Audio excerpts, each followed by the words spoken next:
Hello friends, I'm Smita Katti and welcome to another Smiling Colors video. In today's video I'm going to be using a new sketchbook to me. It's the cutest little one. It's 4 inches by 4 inches and it's by a company called Field Artist. Okay, so let's get started. So the quote I'm going to letter today is "Trust the magic of new beginnings." I'm going to be using an oil-based pen. This is the Mono Twin pen by Tombow and I'm going to use the marker tip today.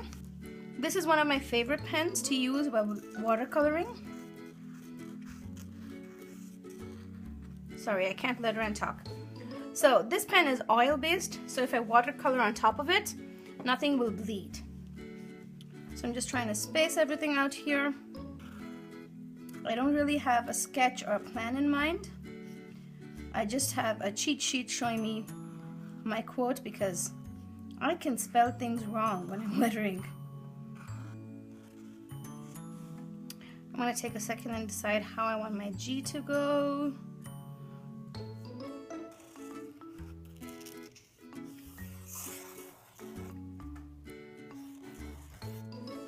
Okay, let's put the top to the T. Trust the magic of new beginnings. So this quote today is part of my 52 weeks challenge. So what my plan is for 2018 is to letter one quote every week. Make it look special, do anything. So I'm going to letter 52 quotes into this tiny little book and you're welcome to join along with me. If you stop by my blog, I have a list of all the 52 prompts already there so that you can join in whenever you want.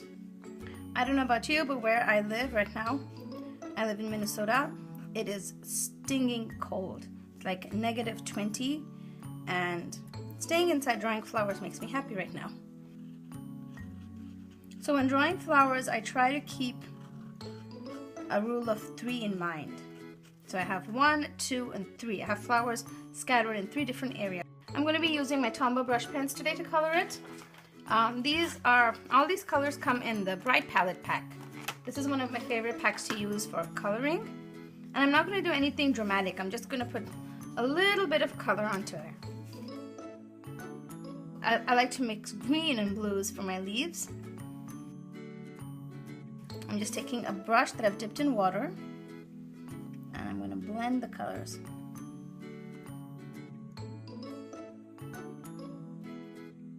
And here you can have a closer look at how the colors blend. Okay, so I'm just going to repeat the same process now.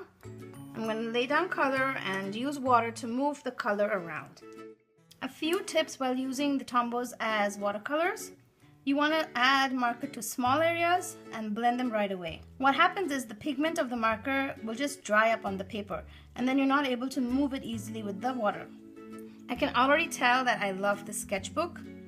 I love the way the colors look on it. I like the paper to be bright and nice, and this looks really bright and nice.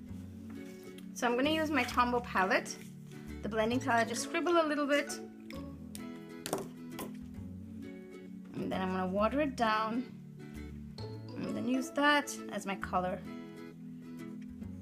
And like I mentioned before, the black pen that I used, it is a oil-based pen, and because of that it does not smudge or bleed when I add water to it. And that is very important to do something like this. If you're going to draw first and then do the watercoloring, you want to make sure you're using a non-water-based pen or marker. So if you don't have an oil-based pen, just do the watercoloring first and then do the black lines and black lettering at the end. That way you won't be smudging anything. And now that I see it, I can see I like the blue as a background actually. So I'm gonna put the blue down. This is actually pretty scary at this point because I don't know if the blue will spread or not, but it works well because this is a good paper. Here. I'm literally just scribbling color using a wet, damp brush to spread the color. That's what I love about the Tombows. The colors are so vibrant, even after you add the water. It looks so special and you have so much control about how much color you want to add. So now I've cleaned up and I've let my page dry a little bit. So what I'm doing here is I'm doing some faux calligraphy. What that means is I'm just using my marker tip itself to add thicker downstrokes to my letters. This is not brush calligraphy, but it looks like brush calligraphy. It's kind of like cheating. So it's very simple to do. You just draw another line along with your downstroke, and then you color it in using the marker. So if you aren't able to get the look of brush lettering right away, a good thing to try is faux calligraphy like this. And here's a look at the final layout. Trust the magic of new beginnings. I love how this turned out. So thank you for watching this video with me and spending some crafty time. I hope you enjoyed the video and will be back again soon. Don't forget to hit the subscribe button, like this video, and share it with friends. Till I see you next time, happy crafting!